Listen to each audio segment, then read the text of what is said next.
Yeah.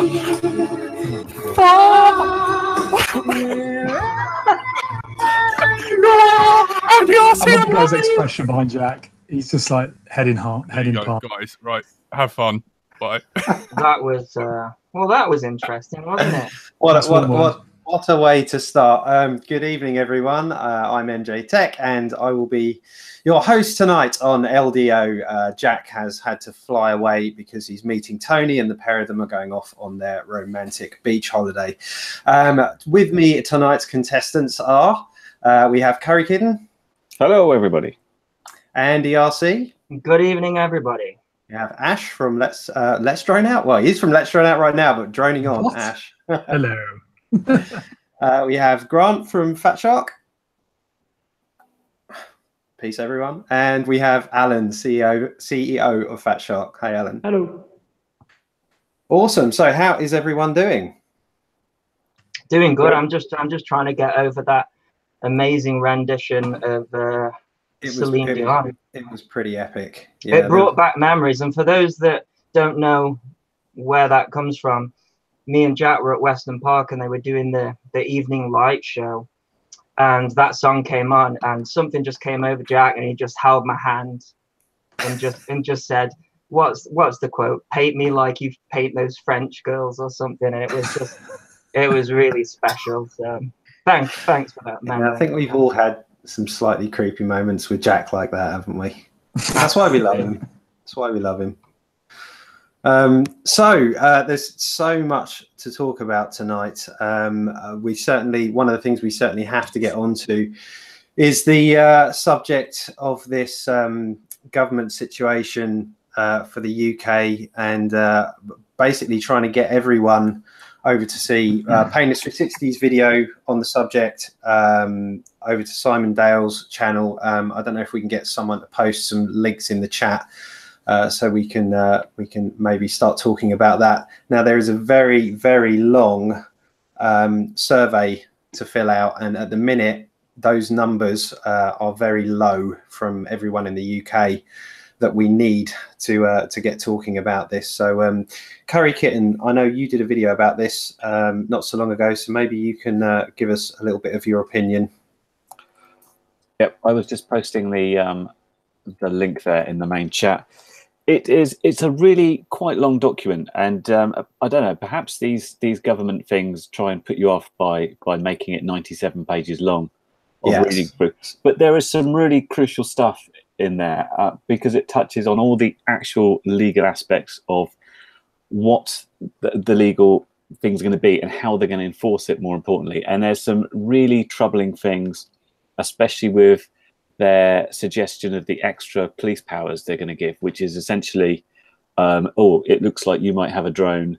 We're going to search your car or your house.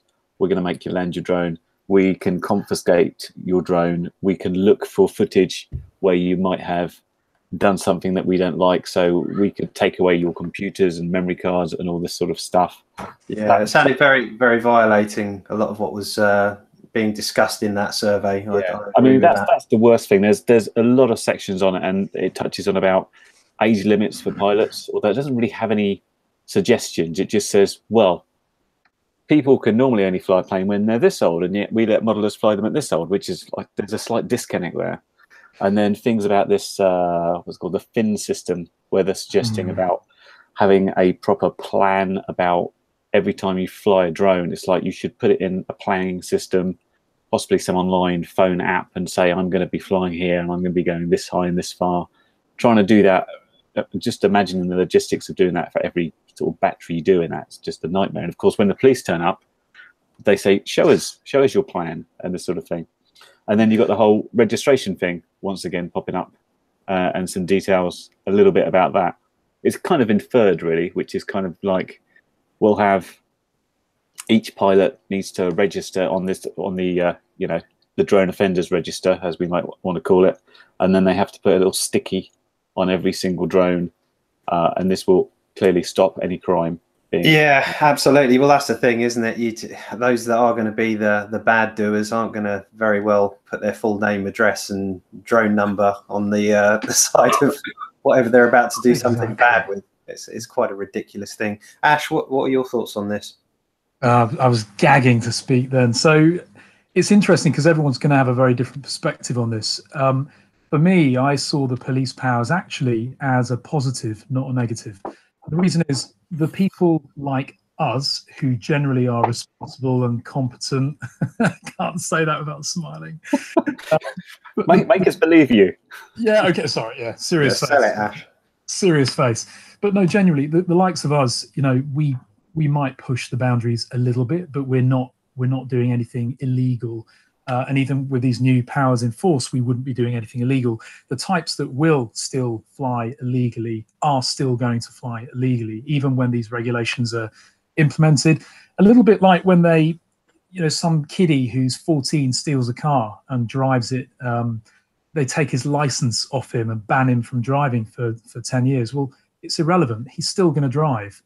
And you see the same repeat offenders. So I see the police powers, the way I interpreted them anyway, is that if somebody's committing a crime or suspected of committed a crime which involves a drone, i.e. ferrying drugs into a prison, or photographing somebody, you know, invading someone's privacy, the police will have a right to stop and search them, demand that they land their drone, etc. And I think that's a positive, because it's not going to happen to us. And if it does, then they're abusing their powers and you escalate that.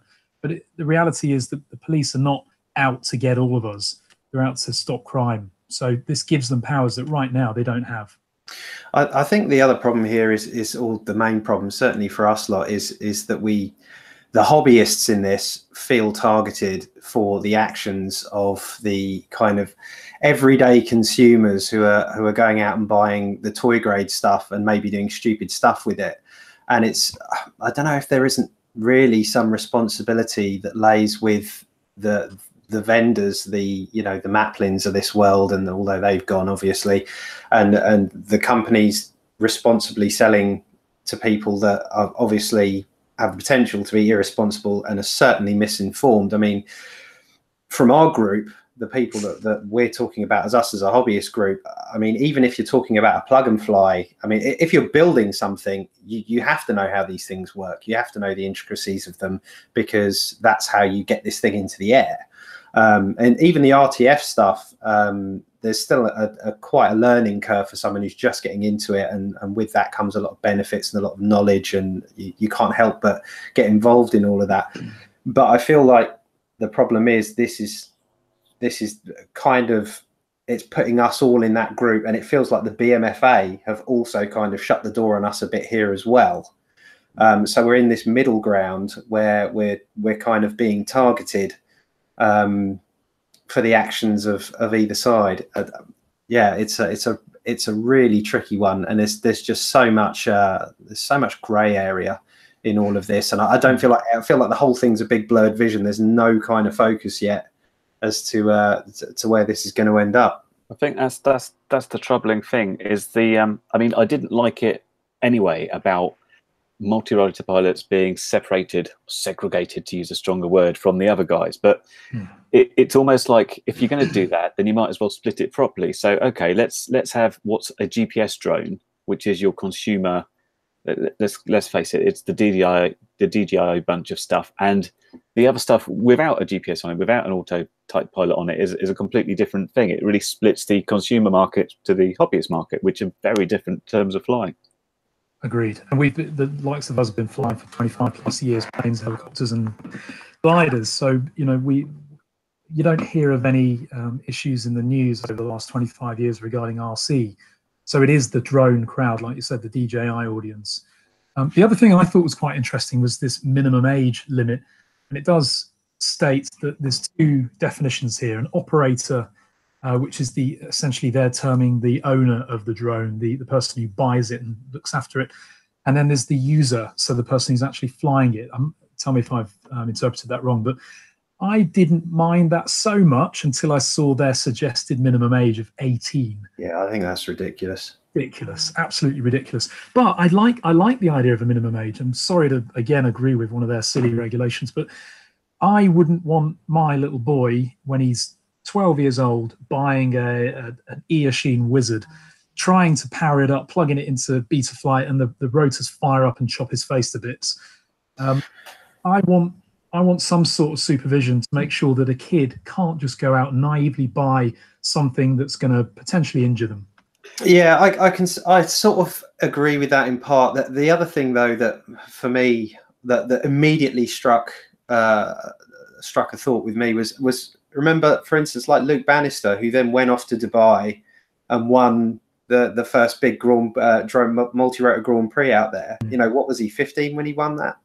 Yeah, I mean, and in terms of his, I mean, he's got into it the right way, had the supervision, had the support, etc., etc. But if that legislation came in that said, for instance, it's 18 to even operate the thing, I mean, with what we're doing in terms of, you know, just cutting away any chance of having young, talented people. And I mean, this goes back to full-size aviation. We've got a real problem in full-size aviation, although it's for a different reason, really, mainly cost, that the general aviation is getting older and older, and there's no young people coming in to replace that demographic, because it's mainly because it's so expensive to get into. But, you know, it's an age that's getting older and dying out. And this could, in a different way, kind of have the same problem. If that sort of stuff goes forward, how do you get young people enthusiastic about it and taking drone technology and moving it forwards? Perhaps there needs to be a parental thing, because I can weigh in here because I've been flying since I was 7, right? And by the time I was 12, I was a BMFA instructor. So, you know, so I taught, like, you know, hundreds of people how to fly at the age of 12. So maybe there needs to be something where under parental control. It needs to be carefully regulated, definitely. Remember the definitions. Their definition of operator, and correct me if I'm wrong, I read it quickly today. Operator is the owner of the drone. They're not saying that someone can't fly when they're 7, but what they are saying is someone can't own the drone and be responsible for the drone when they're under 12.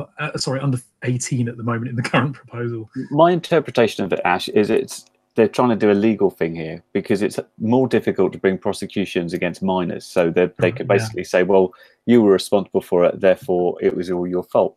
But I mean, going back to Luke, I first met Luke when he was 13, and I know he built his first quadcopter at school using like a carbon cutter. He goes to quite a posh school, and he cut out a carbon himself and started flying it. And it would be a real shame if you know, a school turned around and said, oh no, you can't build that here, because someone has to take responsibility for it. So it's a very grey area, but it seems to. I mean, I don't mind it from the sort of legal sort of perspective. I mean, when you're sending a child out with something, then you hopefully expect there's going to be some sort of either parental or older person taking some sort of responsibility for them anyway. But then why should that be any different than how it's been for decades with planes and helicopters? Helicopters being far more dangerous. You know, it's again, it goes back to that thing of us, this kind of new apartheid that seems to be a wall building between us and the BMFA. Business as usual, shouldn't it? Because you know, there's not that many 7-year-olds about, like, oh, I've got 500 quid burning a hole in my pocket. I must go out and buy a DJI or something or other so I can, you know, drop drugs into prisons or stuff. It's the wrong kind of circumstances are all pushing together. I think you're right, Wayne. I think you're right about the responsibility element, because the kid hasn't got 500 quid, but their daddy has, or their mummy. So it is a way. I think you're right. It's a way of saying that 7-year-old just flew their drone over an airfield. Dad, you're responsible. You're the one going to court about it. I think you're right. Yeah. Can I ask Alan? Sorry to just pull you into such a heavy topic to start. No worries. No worries at all. But so whereabouts are you in the world for the benefit of our listeners? So our headquarters are in the Cayman Islands, so I'm there, and obviously North America is going through very similar sort of considerations right now. So this is really interesting, because what you're seeing in the UK is a lot of the same discussion happening in the US. There's some interesting dynamics that are happening over here that maybe match what you're seeing. I don't know. I'd be curious. Hobbyist is split into a few different segments here. You have AMA, which is a wonderful organization, but they really are putting their weight in helping form legislation behind like fixed wing and traditional line of sight aircraft. you know, which people have been building forever, and you sit there and you fly, and it's a lot of fun. And then you have definitely the aerial photography GPS platforms, which I think almost everybody in legislation sort of thinks of as hobbyist, right? Oh, like, okay, great, you have a Phantom or you have a Mavic, all right, you're a hobbyist or you're a photographer. And then in the US, FPV in particular is considered an advanced capability aircraft because you can fly it sort of behind a building or you can navigate it really effectively. And so it's actually getting grouped in with the aerial photography drones in terms of the legislative oversight. But a lot of the consideration there, they're talking about, oh, it needs to transmit its location. It's like, this thing doesn't have a GPS. But from the perspective of the government agencies, it has the same capabilities as something with a GPS, right? You can fly it out of line of sight. You can, you know, you can put a crossfire on something and fly it a real long way, or you can put in significant video signals and get a lot of the same performance that you might get out of a Phantom. You know, you can build it so it carries a payload.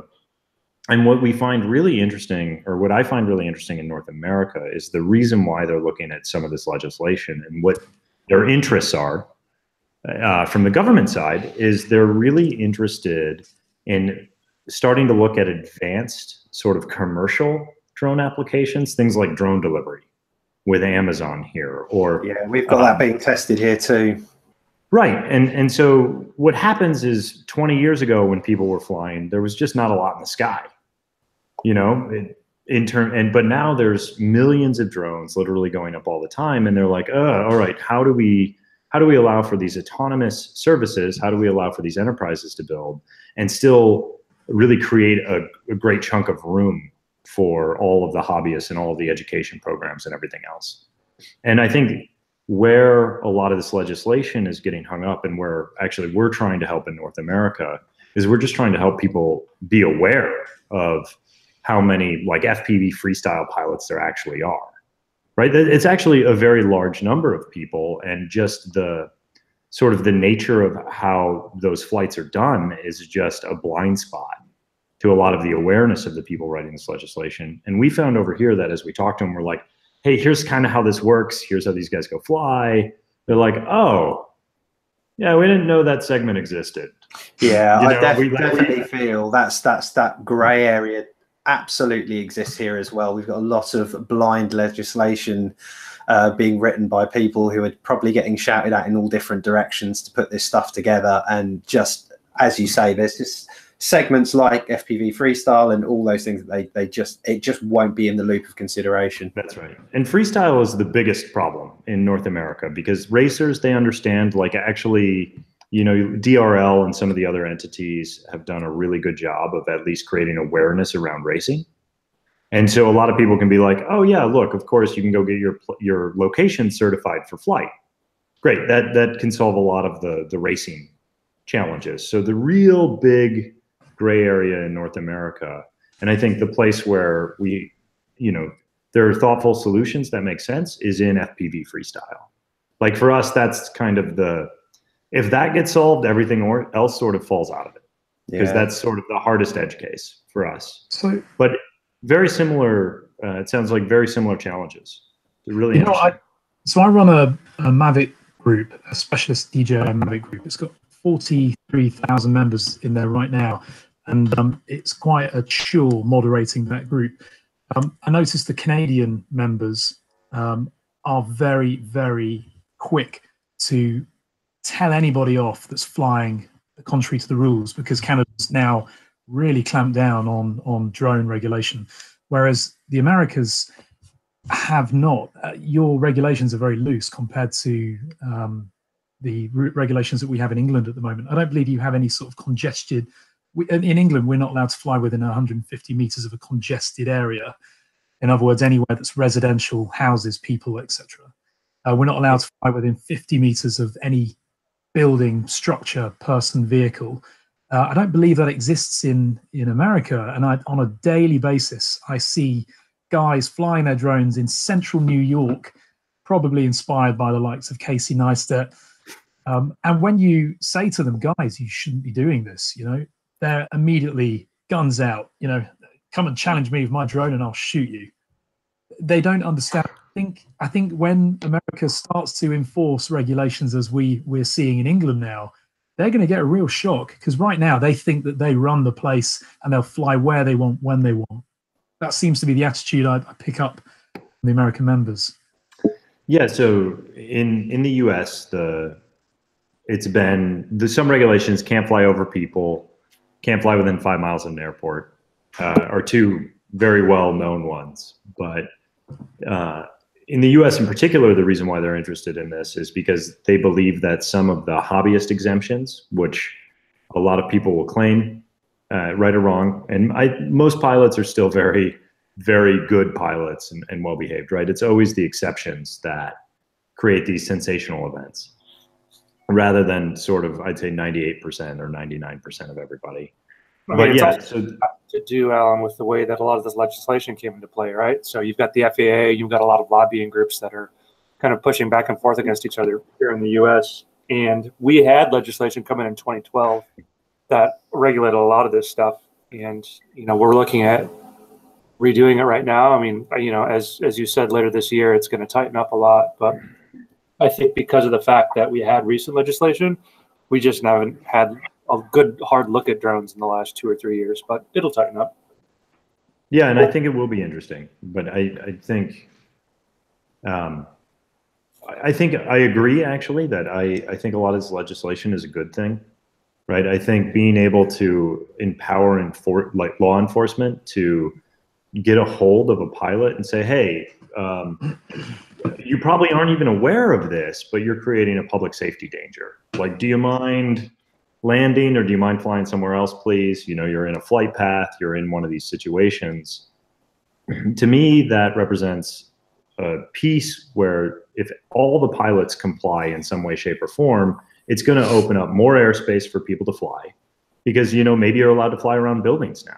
I think I think there are positives that are going to come with authorities feeling like they have more control over the negative situations. Yeah, I do agree. There does seem to be. I mean, YouTube is rife for things like this, as is the media, obviously. But I have seen a fair few of these videos, which seems to be, where you get pilots going up and flying, and then the police turn up, and more often than not, the drone pilot is far more in the knowledge about what he can and can't do, and fully aware that the police, and I've seen that, a lot of this in videos in America, actually, where they know what's going on and they know what they can and can't do, and they're there quite happy to quote the rules that are out there, knowing about the grey areas. And in some cases, I kind of feel a bit sorry for the police, because there might be instances where something does need to be done, but they haven't got the information. They clearly don't know anything about the subject and how to really deal with it. And it creates these huge, viral videos, and people love a car crash, don't they? They love seeing the police in a situation where they don't know what to say and they don't know how to handle the situation. And I guess from that point of view, it's important that they're brought into the know as much for them as it is for us, especially as hobbyists, from taking care of the people who are doing the bad things. And that was I know this is completely off subject, guys, but I noticed that Casey Neistat had a video up where he took a little micro drone and flew it all around like New York, and they were using Fatsharks. Did you guys see that? Yeah, I mean, sorry to interrupt. Like, what DroneWorks, a company called DroneWorks in America. Yeah. I was like, that's Fatshark. They're on Casey Neistat. I talk to him pretty regularly, actually. He actually is very responsive to his email. So anybody could email him, just like, hey, Casey, let me send you a case of 7-Up or something. Are you serious? You talked to Casey? Casey, I want a job. Yeah, right. And we talked a little bit about FPV. I mean, he's super interested in drones. Wait. You talked to Casey Neistat about FPV. Can you get him on this show? I'm sending him an email. We're all of a sudden about to get 1 million viewers. Casey at CaseyNeistat.com in case you're interested. But, oh my God, man. He, he's really interested in drones. He's a really good supporter of it, but he's also 15% liability too, right? Because he crashes them all the time. Right. And I've had long discussions with the guys at DJI about this. like, you guys must give him drones, right? You give him drones like every week. You just send, you know, containers full of drones there. Well, if they give me drones, they definitely give them to Casey Neistat. I'll tell you that much. But apparently they don't, I guess, like, because I think that, and you know, take this for whatever it's worth, because, you know, maybe they're lying to me, but like, you know, because of the fact that he does fly over people and that he does break the rules sometimes, it is seen to DJI as also a liability. And like, they don't want to be seen as fueling something like that. Of course. You know, I've actually talked to Casey a few times about, like, you know, interesting ways to work together, but I'm a little bit sensitive too. Like, I don't want you to crash an FPV drone into a crowd or something. So I'm a little bit careful about it, but the micros are a little bit easier. So maybe we'll do something together at some point. Yeah, man. That would be amazing. Like, you know, that would be the biggest like marketing thing for you guys. Like getting Casey, it'd be great actually to like get him have a proper go of one. I think, and didn't he do that in one video? But like, yeah, that'd be insane if we saw Casey doing that. Do you think he could fly? Because last time he got a new drone, I think he got this big new drone and he couldn't show you any footage because he put it in the river. And this was like a GPS one, and it's in the bottom of the river somewhere. I think he'd be really interested in it, and if we could get him on board, oh man, that would skyrocket what we do for sure. I've just emailed him. Yeah, I've said join us now. We're live. Like, is it good or bad if he gets 2 million people to look at FPV footage? Is that going to be like too much attention too fast, or do you think it's only going to be good? I think it's a good thing, because from what I see, we're in a sort of I mean, I don't know about you guys, but we seem to be in a downward trajectory at the moment when it comes to this, and I think I've been talking to a lot of local lads, and the amount of people that we've seen give up on this hobby because it's too complicated, it's heartbreaking actually. And what we have at the moment is people that have come through the other side. They've got the simulator, they've got all of the knowledge, and so it's making what we do like really niche, I think. And in order for it to become popular, I think it needs to get a lot easier, a lot more. I was talking to NJ about this. You know, we've got these long-range systems now, such as Crossfire, and how cool would it to be like if you've got the full sort of range of flying acro, but then if it all goes wrong, you flick a switch and it just returns home like a DJI model. I think maybe that's what we're missing, and if it had that, it would retain a lot of these people that get frustrated with it. And so I think that's the problem we've got at the moment. Betaflight's just added in the acro trainer as well. I haven't actually read up on that yet, but there's a new. Yeah, didn't Josh do a video on it where don't use Horizon, use this instead, or something like that? So I mean, what you're talking about, I feel like, is lowering the barrier to entry into drone flying, right? Like making it easier for new people to get into it. And I guess the question I have for you is, how many Fatshark 101 kits did you buy? Exactly.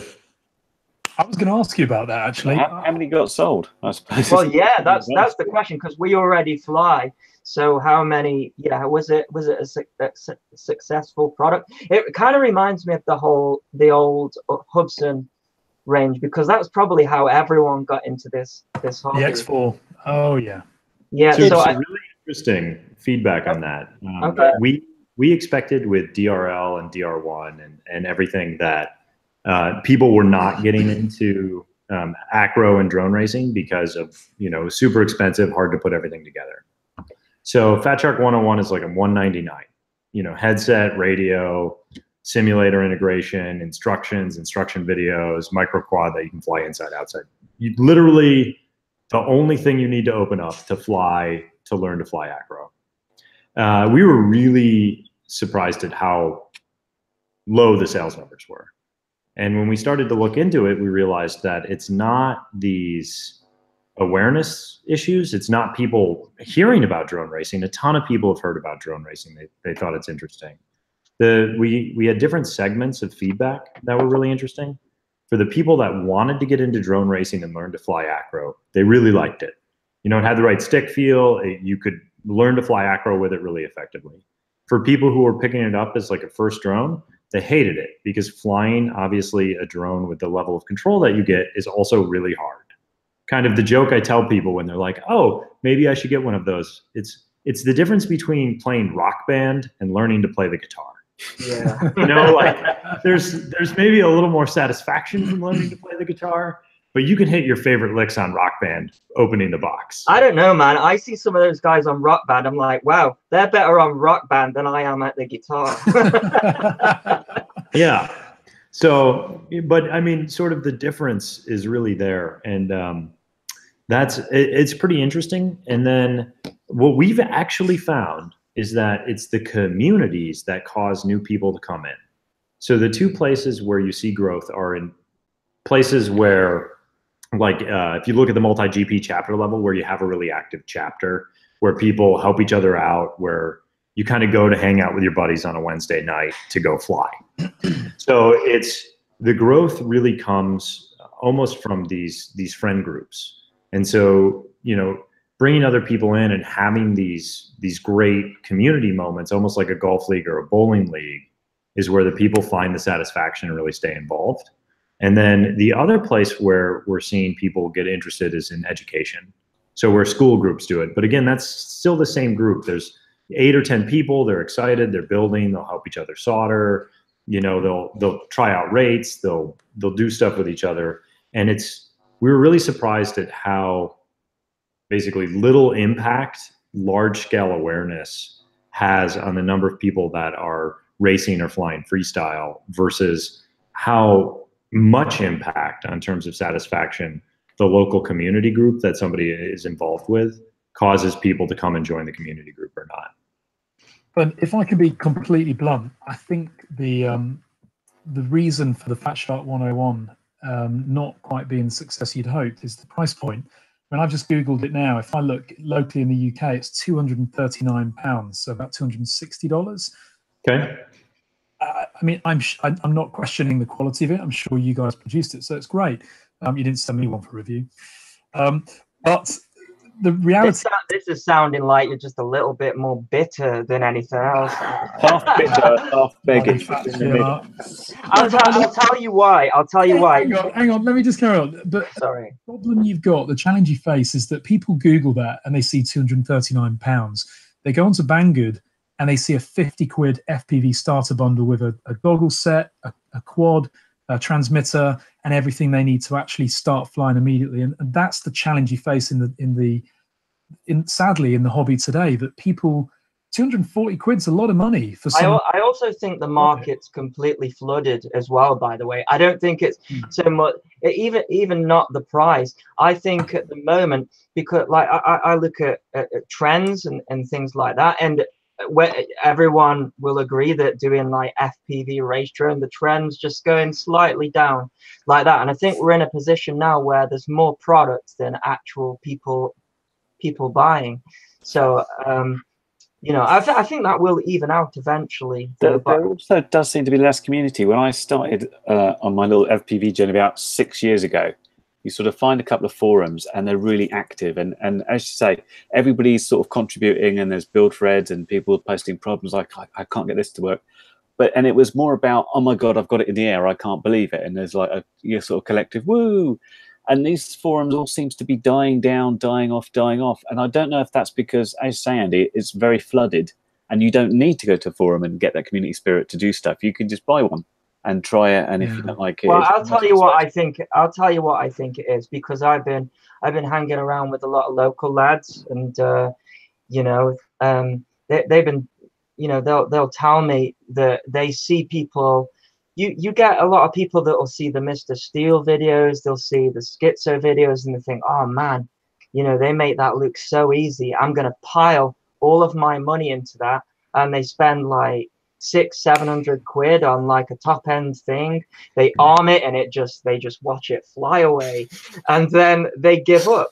So I think in about 2016-17 we saw this huge, what people call hype, of people piling money into this hobby, but then having a bad experience and going, well, I'm not doing that again. And I think that's where this culture of like going really cheap comes from, like clones and copies. Like people don't even care that it's a copy because it's really cheap, and it's yeah, we're in a difficult spot with the hobby at the moment, I think, and maybe I think we need, just like the Fatshark 101 is doing. Perhaps it just came out at the wrong time. Maybe that needed to be there at the start. But I'm all about promoting a good first experience now. That is my thing, because that's all it takes is one bad experience. Like if you look at people buying from these cheap shops like Banggood and GearBest, they'll buy a component and it just fries, and they're like, that's it, forget it, and they move on. And actually what's interesting is the DJI market is going up, and Ash will tell you this. The DJI market is increasing, and the race drone is going down. And I think it's because DJI, you don't have to have any skill, you don't have to have any knowledge. You can walk into a shop, buy it and just fly it and get a good experience. And I think perhaps when it comes to the race drone world, we need a bit more of that. We need maybe a GPS safety switch. Do you know what? I think generally speaking, these group of people are having their bad experience and disappearing. Now, I started flying RC when I was about 8 years old, and I quickly got into helicopters because I'm stupid. And I am you will not find anyone more thicker skinned than a RC helicopter pilot, because when you crash, you are crashing at least £200 worth, maybe more. All it takes is a bad landing, isn't it? And oh God! One linkage to go, and that's like 300 quid. Single points of failure on a helicopter, there are many. And at that point, you've got to put your tail between your legs, make that walk of shame in front of everyone, pick up your pile of carbon, go home, spend the money, build it again. I did that for 10 years plus, you know. So when it comes to building the bloody thing, there's nothing a drone can do that can upset me on that front. I think that's it. It's the instant gratification. So back 5-6 years ago, all the hobbyists, and you know, we were used to things crashing and rebuilding and doing stuff. Then, as Andy and others said, you know, the hype train caught up, and everybody was like, "Oh, look at these race drones! They're amazing. Let's get them." Oh, it crashed. That's really disappointing. And then there's the move to the Phantom types, and they go up. Race drones go down. I don't know where the equilibrium is, though. I don't know. I think, and me and NJ were talking about this the other day. If we can get tiny GPS units on these copters, you know, we've got Crossfire. Crossfire is kind of funny because it works amazing, but then when it dies out, when you're like a mile away or whatever, you've got no return to home. And perhaps we need things like that to get small. I think if that comes in, we will get more people's interest, because it's, for example, like Wayne, these little tiny buzzers that are out at the moment. I cannot believe how popular the videos are about these little tiny buzzers that cost like $10 to $25. They're getting thousands of views because it's like people are don't want their protecting investment, basically, isn't it? Yeah. So we're talking specifically about is it the Flyvi or Fly? That's it. And there's the Hellgate, and there's and they're all basically a buzzer with a lipo. Ground disconnects when the battery flies out. That's what it is. Why haven't I got one of those? Actually, do you know what? They offered to send me one, and I said I got the full speed one, and the full speed one doesn't work right. Oh no! Oh, that's not so bad, because I thought Andy's stolen my thing. He's taken my papers. No, man, I could not take that away from you, Wayne. But I've got the unknown one. This is the Russian T-Beacon. I bet. I saw your post on that. Yeah. Wonderful. I must while we have the chance, obviously we've got two very special guests here. So Grant and Alan, please tell us some. Have we got any Fatshark news? Have you got anything to whet our appetites? Is there anything that otherwise we would have to sign an NDA to? No one watches this. So if you can tell us whether we've got some new OLED, 75-degree field of view, 1080p DVR coming out, then Yeah, it's $20 too, retail. $20. Yeah, no, that's no, you nailed it. It was going to be a surprise, but I have there's something small that I can share actually from the stateside here for anybody who's in the United States. And as you guys know, we're in a bit of a trade war with everybody right now. And turns out, I'm so sorry, by the way. It turns out, all these sites that get FPV ready-made, everybody's putting like taxes on everything that they sell now. So like prices are going up 2.9%, et cetera, like some of these favorite sites. And I'm happy to report that none of the Fatshark goggles have tariffs on them. So you will not have to pay an extra 25% on goggles from now on. Good. That is good. Yeah, I mean, for me, like ordering anything abroad, whether it's China or America, I get like taxed every single time. Sometimes, you know, $30 worth of tax it's getting. Yeah, it's making it difficult. Where do you guys order most of your stuff from? Like, if you guys had to go to like your top 2 sites, would it be Banggood and somewhere else? For me, it'd be Banggood, Hobby King, Get FPV, Pyro Drone. For me, what about everyone else? Hobby RC in the UK. Yeah, Hobby RC is great. I love that shop. And T9 Hobby Sport also. Great UK supplier. Quadcopters UK. Yeah. As well, for me. And sometimes Fast Lad. Yeah, that's where Tom Smith works. For anyone that wasn't in the know, Tom Smith's at Tom, we want you on the podcast. We do. Here. Apparently he's quite shy, which I don't believe. Yeah. Sorry, Grant, what were you saying? You guys don't mind getting shipping from the United States, from like Florida or anything? I don't order from the US personally. I think the US has the worst taxes when it comes to import. Yeah. Sometimes I actually ordered my Fatshark SEs from Hobby King, and I got charged, I think it was about £80 tax when it arrived. That's crazy. Never ordering from them. And this was before their EU warehouse, but I'd never order from them again. The Fatshark SEs were worth every penny. I have to add that disclaimer. Hobby King used to have this brilliant, I don't know how they ever got away with it, because they literally say, okay, you've gone to packaging, what do you want us to write for your customs detail? What would you like to write? And you could tick a box, say, yeah. So you get this huge plane like this big, and it just says $5 toy parts on it. It's like, the customs got a little bit suspicious about that. It's like, well, this looks like a bit more expensive, all this stuff in it. So, do you think that's political, like Brexit and everything, or do you think it's just them cottoning on to what's happening? Because yeah, I've received like huge packages, and then just the declaration is like, oh, you know, toy parts or something like that. Yeah, gift is the best one. $3 toy parts. Andy, I think your face is probably up on the wall in the post office customs building. It definitely is. It definitely is. Just a quick tip regarding that. If you ever receive anything and you've got to pay a customs fee, if you see on the invoice it says admin charge or clearance fee, there's a template. You can just Google it, email them this template, and they remove that clearance or admin fee immediately. They're not legally allowed to do it. And is that right? Is that the same as the handling fee? Exactly. It's normally £12, £15. I've seen it before. I've seen it before where I've had stuff and the actual customs has been like £2 or something, and then it said £8 or even £11 handling fee. I think it was UPS that did it, and I thought that is super cheeky. I mean, this is definitely a scam if ever I've seen one. But there's carriers that will not even deliver it until you've paid it, and that you can't even get into a discussion about it. Because I've seen the same legal arguments about, you know, you've been contracted to deliver it. It's up to me if I'm going to pay HMRC or not. But if you can't get your package in the first place, then you can't do anything about it. Just while we're here, can I show you? This is the last thing I ordered. I think this was the last thing I got from the States, actually, and this was from Get FPV. These are my V1 Fatshark attitudes, and these I've actually these I had to, when this finally came out, the faceplate, I just basically stickied it on because the fogging was driving me mad. But look how tired and old these are, and these still work. I've had these apart so many times, but these are the V1 attitudes. These are private place. I will never sell these. My first ever goggles. That's right. Alan, do you have anything else to add in terms of things coming up from Fatshark?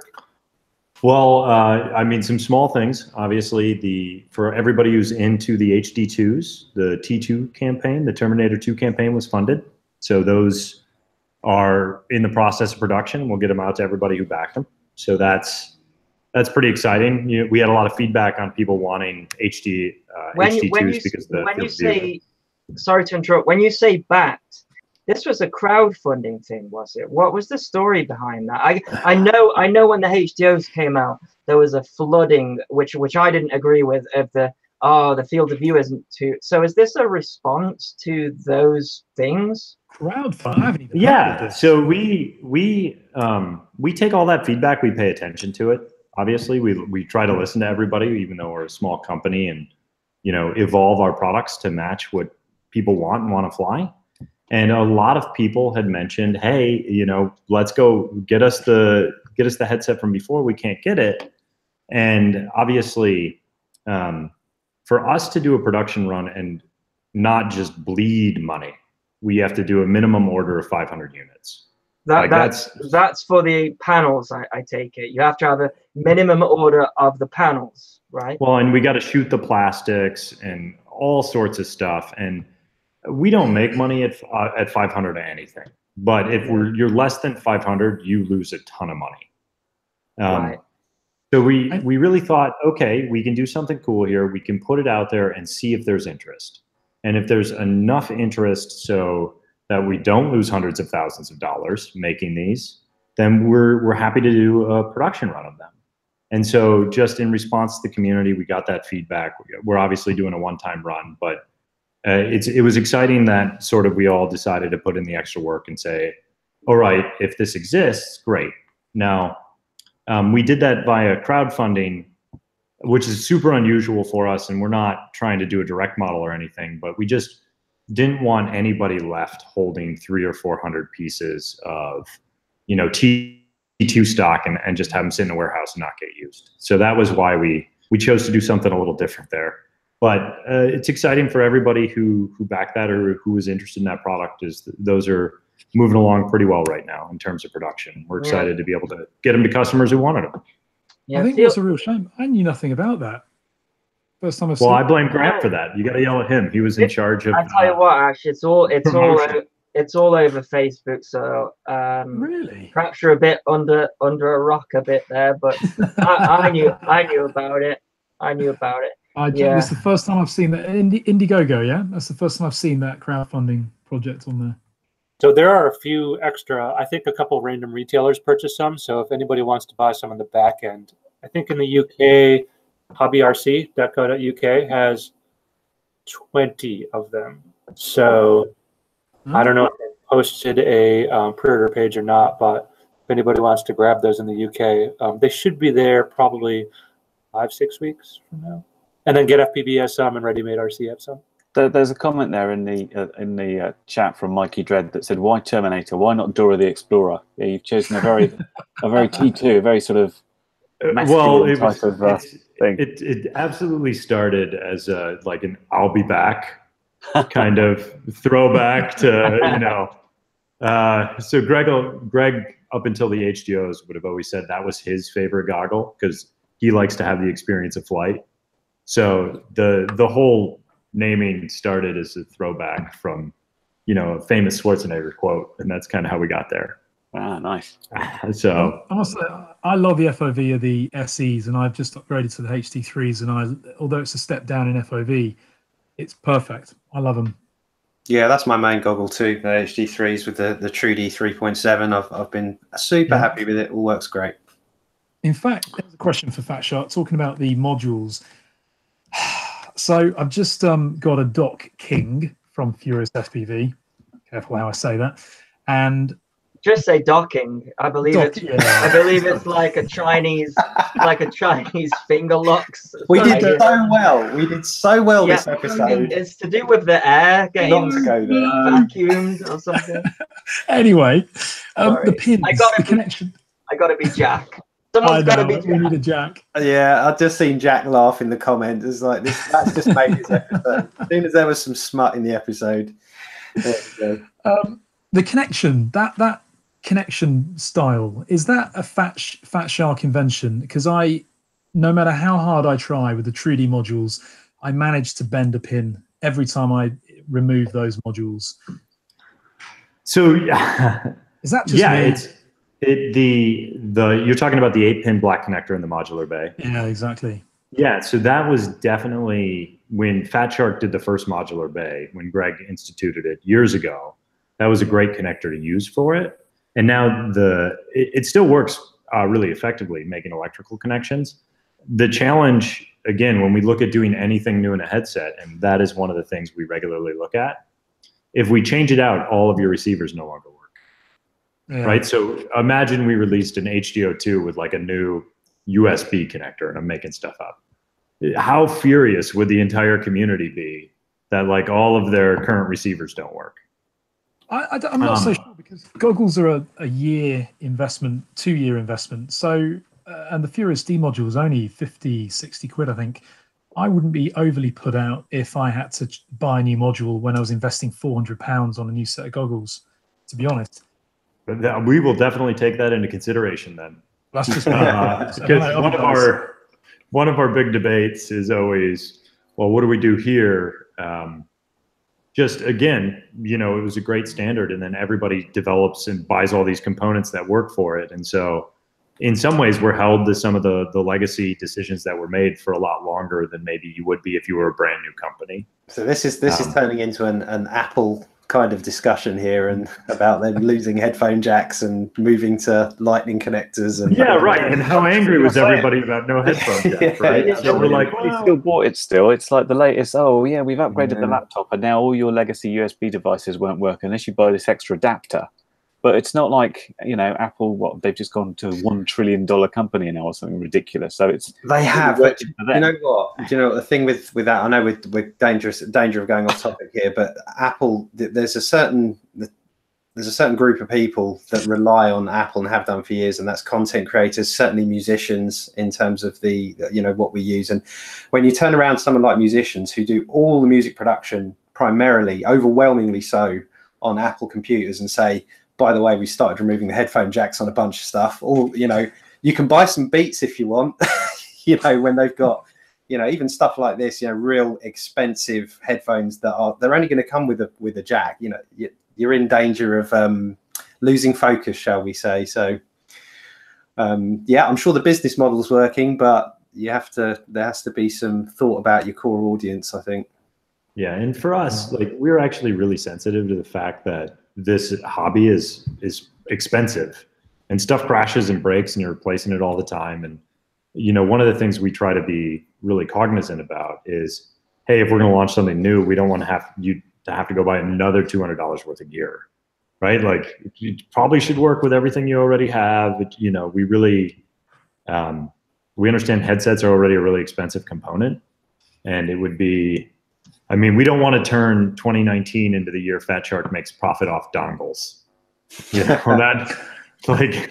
that might look good on the books, but it's a pretty terrible way to go forward, to be like, well, 80% of our revenue came from our receiver dongle. That was tricky. So we'll try to avoid that. That's fair. Wonderful. So I think we're almost approaching the hour. If anyone in the comments wants to drop any questions in for Alan and Grant, now's the time to do it before we wrap things up. I just have a question for you guys, because you know, obviously you guys are the main leaders with FPV goggles. I just wonder if you guys ever check out products from other manufacturers. Like recently, I checked out the Ionway V2, and they've got some incredible features. I always wonder if you ever get them in to compare them against your product. Oh, hey, funny story. Did you guys know that the guy who started Ionway used to work for Fatshark? No way. Oh, this is a bombshell. You heard it here first, people. You heard it here. I did not know that. I'll let you marinate on that for a little while. Tell us the story. Tell us the story. I'm going to say, yeah, of course. I mean, we would be doing, we would. It's important that we do our diligence and make sure that, you know, we're on top of the state of the art. And so we have every single pair of goggles. We have Oculus Rifts. We have HTC Vives. We have, you know, all sorts of stuff in the office, just because we want to know what's going on with the industry in terms of display technology, OLED, DLP, etc. And we want to know what people are responding to too. So, you know, Greg is always on RC groups, just hanging out and trolling and talking and like listening to people. And he's very sensitive to what's going on in the industry. So is Alan. And I would say it's safe to say that we have every single set of goggles on the market in stock somewhere around here. Do you feel that sort of imitation is this a serious form of flattery with these goggles? Because I was just doing a piece about diopter inserts and different ones you can get, and of course, if you get them for Fatshark, they will fit every other sort of goggle going. Because did everybody else just pick up a pair of Fatshark, say, oh yeah, that's a little handy slot, we'll just all put those in as well? And again, with the receivers, the bay's become kind of a standard, hasn't it, where you can fit into many other goggles. If So you were we get copied. I mean, It's that's fine. the entire reason that Banggood exists, doesn't it? Pretty much. This is a very interesting, like, I think much larger conversation, but basically from a purchasing perspective in the hobby, obviously we regularly invest in engineering and in new features and in trying to do new things. And some of those, and I've talked about this before, we end up not shipping because it doesn't meet our standard.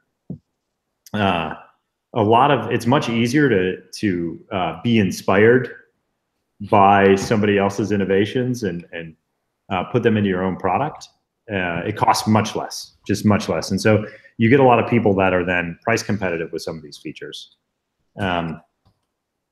So generally as a consumer, obviously everybody always wants the best deal, but sometimes the best deal short-term isn't the best deal long-term. And I think that's always a trade-off to make. I thought the Onways were really impressive for the price of them. What's the story about the Onway guy though? I want to get into the nitty-gritty. Where he worked for Fatshark and moved on, because what I get from Onway is, like, when I look through them, because I got the V2s recently, and I look through them and they look like Fatshark. So why is that? I think this is like an entirely different episode. Yeah, I think basically Grant just came in and drop the mic right at the end there, and yeah, that's going to be a whole, that's going to be, yeah, it's a whole other thing. We have got one question from Bill MRC. Hey Bill, good to have you in the chat. I have a question. What do you think about the concept of the VTX Viper new release? So that's really interesting. The Viper is one of the goggles that we look at and we see the success, and they did a really good job with that headset. A lot of it matches what we did with the Recon. So in terms of some of the optical architecture, and we were originally hoping to have something similar to what, in terms of performance, to what they did in this time period. So that is, I think the Viper did a good job. I think there are elements there that obviously could continue to use work, but they're, from our perspective, we don't call them box goggles, they're panel goggles. Whenever you do some more interesting optics, but with a single panel. And we personally believe, and you can see this in the Recon, that for entry-level FPV pilots, that panel goggles are really starting to create an interesting opportunity to have a lower cost first experience. Yeah. And so, you know, I think they executed on a panel goggle pretty well. It is a place that we're continuing to put a lot of resources. And, you know, you saw the Transformer from us first, then you saw the Recon, and so obviously we're continuing to look at and try to improve those offerings. Yeah. Again, from our side, for more of an entry-level headset that people can really get behind. Yeah, there's definitely a market for that, and I still know a lot of pilots that just prefer the panel setup, and yeah, I do feel that's something that perhaps a lot of other companies are still sort of ignoring, or they're not seeing just how big that market is. Yeah, I still see plenty of people with that type of headset for sure. They're so cheap as well. Yeah, absolutely. I see a lot of people on the old EV800Ds. Those obviously an old eSheen, but there's still people that have moved away from them, and there's not loads and loads of alternatives like they are in the main Fatshark goggles that many of us fly. I don't know if this is an exclusive, but you're talking about the Vipers, right? Yeah. There's a V2 coming out next week. I don't know if I should say that, but whatever. Don't worry, we'll buy them. I mean, we obviously buy all those and do it. But what's great about the Vipers is for glasses wearers, because obviously me, specky, so you know that's why I like them.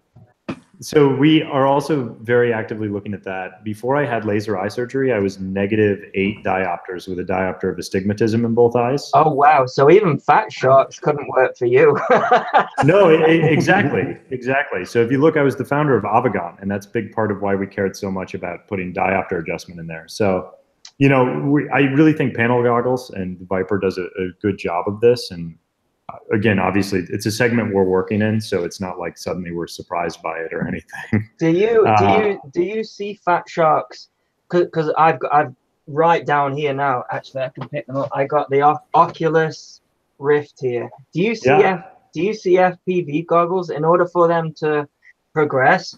I mean, I'd be fine wearing this as an FPV goggle. Do you see that that being the direction that it could go, like to get? I see entry level, absolutely. So if you look, like the Recon goggle, which we launched last November, is on like $99 retail. Has a very similar form factor. It's not a full box goggle. Instead, it has advanced optics as a panel goggle. Makes it pretty similar, pretty lightweight, pretty high performance, definitely lower cost. And, you know, the Vipers are very similar in terms of like general optical construction. Yeah. And I really think that category, that entire class of panel goggle is really great for, I'd say, a lower cost architecture.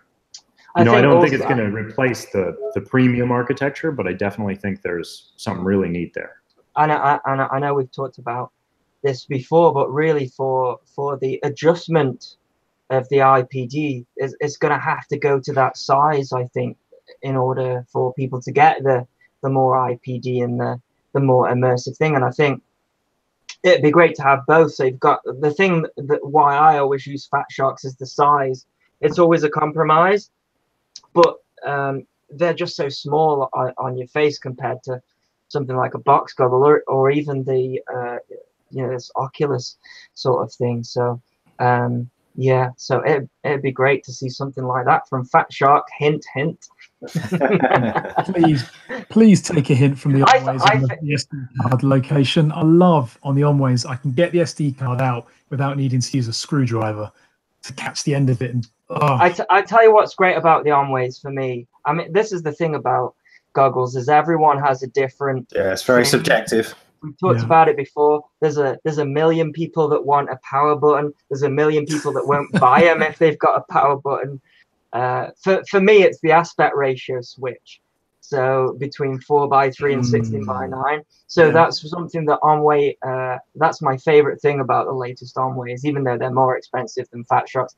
And what I got, it's funny. I did a review on the Onway V2s, and I said, look, the reason why no one's going to buy these is because Fatsharks are cheaper and Fatshark offer the customer service. So I sort of took it out there and said, look, have you ever used Onway's customer service? And it was 50-50. Some people said they had a great experience with Onway, and then others said, oh, I emailed them and 3 months later I've got nothing. Whereas with Fatshark's customer service, everyone seems to be happy.